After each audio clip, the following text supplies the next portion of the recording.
Kicking off Thursday's edition of CNN Student News by defining lame duck Congress. This is the session between an election, last week's midterms, and when the newly elected leaders take office in January.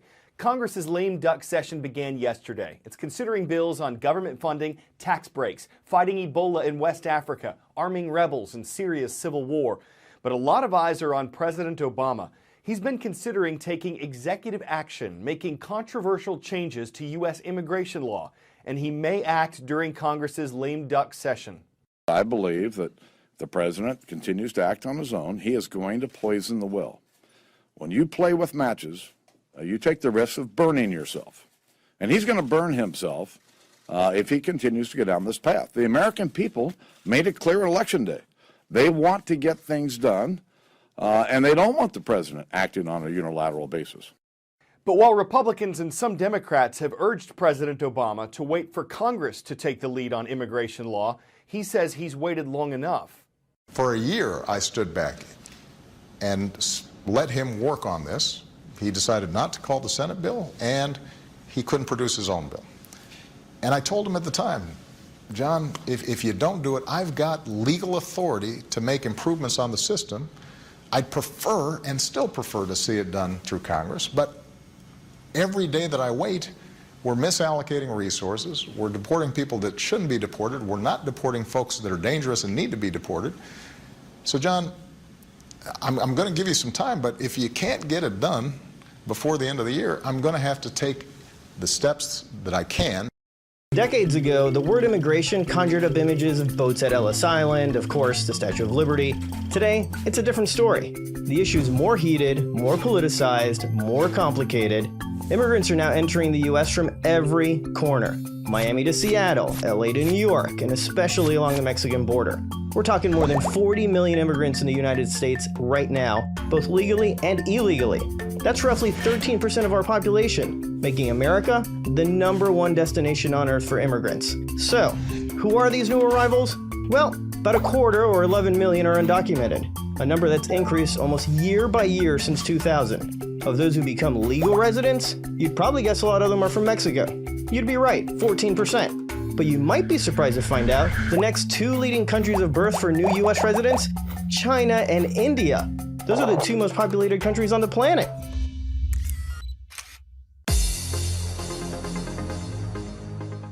The high today in Rossholt, South Dakota, 17 degrees Fahrenheit.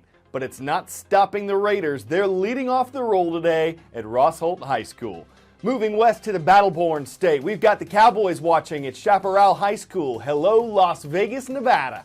And on the Pacific Coast in Astoria, Oregon, we're rocking and roll calling with the Astoria Middle School Vikings. For the first time ever, a man-made spacecraft, like from Earth, has landed on a comet, not from Earth. The announcement and celebrations from the European Space Agency. Yesterday, scientists working on its Rosetta mission say their probe made contact with the surface of Comet 67P. The probe weighs about 220 pounds. It's equipped with several experiments that would test the surface of the comet and what happens to it as it approaches the sun. But this wasn't a perfect landing. Some of the spacecraft's landing systems didn't properly secure it to the comet. And because it takes a while for information to make it from the comet to Earth, scientists are hoping to find out more about the landing today. Time for the shout-out. Skillful negotiation with other people is best described as what? If you think you know it, shout it out. Is it gerrymandering, philanthropy, altruism, or diplomacy? You've got 3 seconds. Go. You often hear about the diplomacy or tactful negotiation between government officials. That's your answer, and that's your shout-out.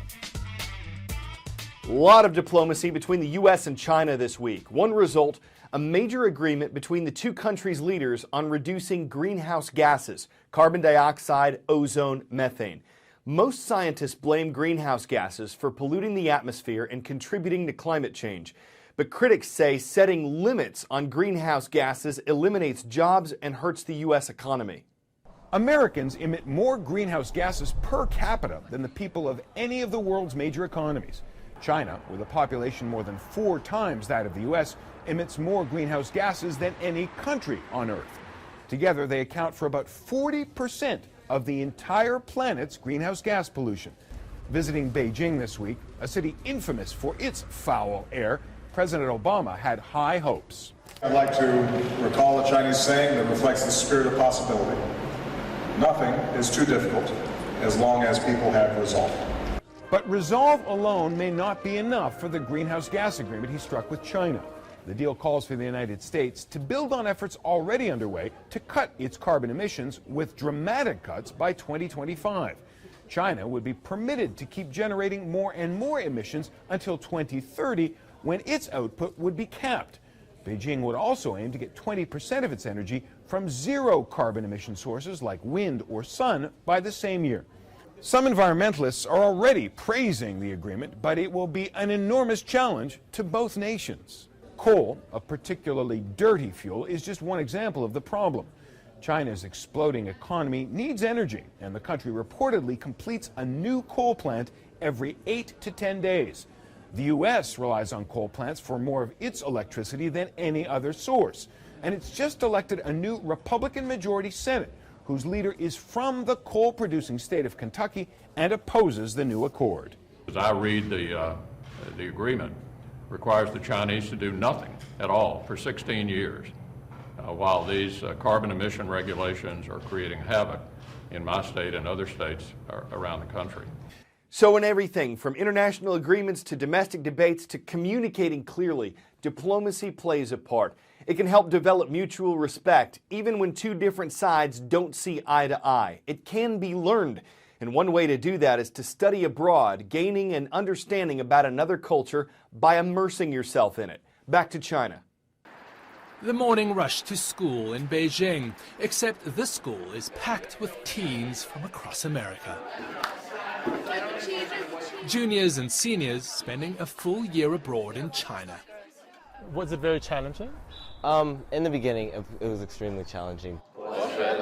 Arlington, Virginia native Anthony Box is here to master Mandarin, Chinese history, and even music. Though the two-stringed erhu is pretty tricky. The School Year Abroad program allows American students to come to China and be totally immersed in the culture, but also, in a way, it's teenage diplomacy. Both the US and China hope that human interaction and understanding can help their sometimes frosty relationship. And at 17, Anthony already gets it. We're the newer generation, so when we get older, we're going to have to deal with all these problems and stuff. And so it'd be really great for us to experience the world so we know what we have to deal with. Anthony says he learns more outside of the classroom, where he commutes just like any other Beijinger. Bing's kind of like a pancake, but without all of the other ingredients like syrup and sugar. Okay, so this is your after-school snack? Yes. And is it good? Yeah, it's pretty good. I really like it. He lives with a Chinese family and calls his Chinese host mother Mom. Before joining the program, Wang Zhang had never spent much time with Americans. Now she's hosted 3. This is close personal interaction, she says. These boys have become like my own children. Anthony's life will be all about China for a year. But he hopes to carry the lessons he's learned for a lifetime.